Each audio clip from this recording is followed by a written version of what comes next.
Welcome to The Explainer. We're jumping right into a question that is sparking massive debates everywhere, from museums and courtrooms to your own social media feed. Who exactly gets to own the past? Let's dive into the ethics of cultural heritage. This sounds like a simple question, right? But it is at the absolute heart of some of today's most intense arguments about art, about culture, and really about identity. It forces us to grapple with justice, ownership, and who gets to tell our collective story. So to even start to unpack it, we have to begin with the basics. So to get to the bottom of this, we first need to agree on what we're even talking about. When I say cultural heritage, you probably picture, a dusty old pot behind glass in a museum. But the reality, it is so much more dynamic and personal than that. Okay, so this is the crucial point. Heritage isn't static. It's not just a thing. It's an active process. It's something we do. We use the past to make sense of our present. Think about it. Family stories, national holidays, even the music you listen to. It's all about how we connect to who we are right now. And if heritage is this active process, well, that immediately brings up a huge question. Who gets to control that process? When we're talking about an ancient sculpture or a musical style, who actually owns it? And this is where we see two powerful and totally competing ideas emerge. So this really breaks down into two main camps. On one side, you have cultural internationalism. Think of this as the "it belongs to all of humanity" argument. The idea is that great art and history are part of one big, shared human story. But on the other side, you've got cultural nationalism, which pushes back hard, saying, whoa, not so fast. This object is a piece of our story, of our national soul. And they argue that the nation has the strongest claim of all. And this quote, wow, it just gets right to the heart of the whole problem.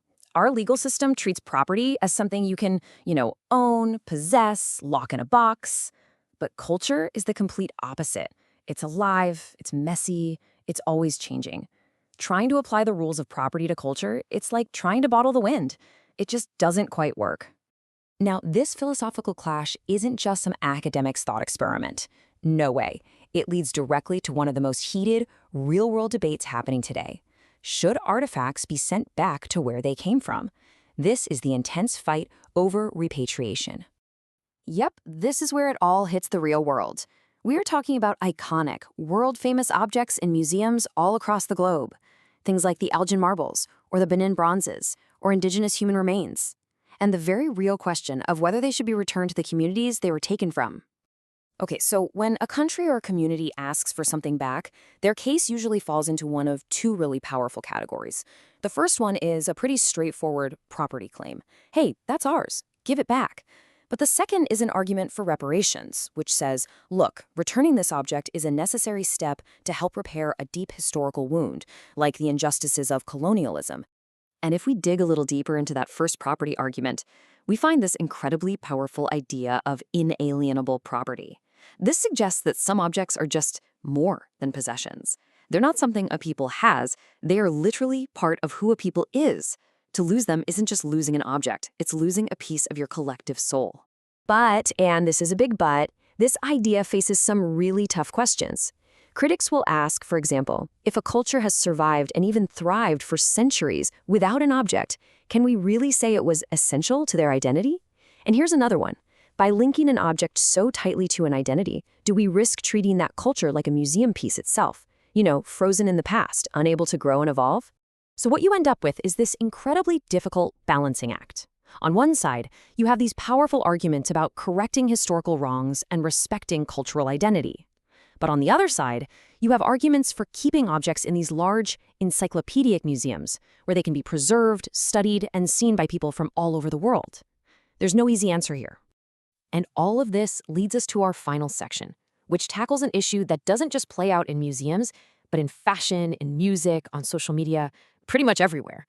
We're talking about cultural appropriation. Where is that line between borrowing and just plain stealing? Now, look closely at this definition, because the key ingredient here isn't just the borrowing itself, it's the power imbalance. The controversy is almost never just about using another culture's art or style.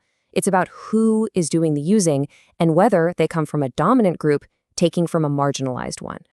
I mean, we hear that term thrown around all the time, right? Cultural appropriation.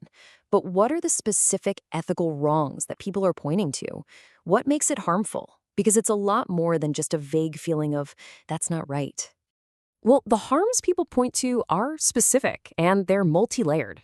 First, there's the profound personal offense, when something deeply meaningful or sacred is turned into a trivial costume or a trend. Then there's economic harm, or exploitation, where a dominant group profits from traditions while the people who created them are shut out. You've also got the harm of misrepresentation, where a rich culture gets flattened into a cheap stereotype. And finally, there's the incredibly damaging harm of silencing, where the powerful get to tell the stories of the marginalized, basically taking their voice away. So when you zoom out, you can see it, right? From ancient artifacts in a museum to a style of music on the radio, these seemingly separate issues all circle back to the same fundamental tensions. Is culture for everyone, or does it belong to a specific group? How do we deal with historical power imbalances, and what role does culture play in defining who we are? At the end of the day, these aren't just academic questions. Not at all. They actively shape our world, from our laws to the art we create. Heritage is the story we tell ourselves about where we came from. So the real question, the one we all have to answer, is what story do we want to tell about where we're going next?